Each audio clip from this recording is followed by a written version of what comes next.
आज आपण घरच्या घरी फक्त 15 मिनिटात ढाबा स्टाईल आलू मटारची भाजी करणार आहोत, तीही अगदी कमी साहित्यामध्ये। त्यासाठी कढईमध्ये तेल गरम करून घेतलं आहे।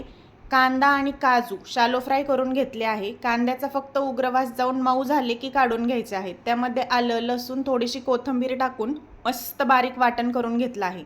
आता तेलामध्ये जिरे, मोहरी, काश्मीरी लाल मिरची पावडर, तयार केलेलं वाटण टाकून छान मंद गॅसवरती परतून घ्यायचं आहे।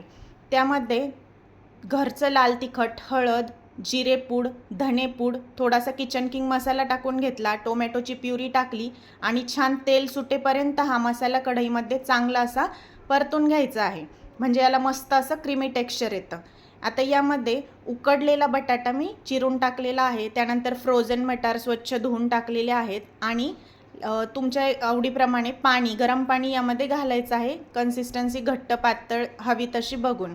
त्यामध्ये चवीपुरतं मीठ, थोडासा गरम मसाला, कसुरी मेथी, कोथिंबीर घातली। 1 ते 2 मिनटं मस्त वाफ काढून घेतली आणि अगदी टेस्टी आणि एकदम क्रीमी टेक्स्चरची आलू मटारची भाजी तयार झाली आहे। तुम्ही ही नक्की ट्राय करा। रेसिपी आवडत असेल तर लाईक करायला विसरू नका आणि चॅनलला सबस्क्राईब आणि फॉलोही नक्की करा। धन्यवाद।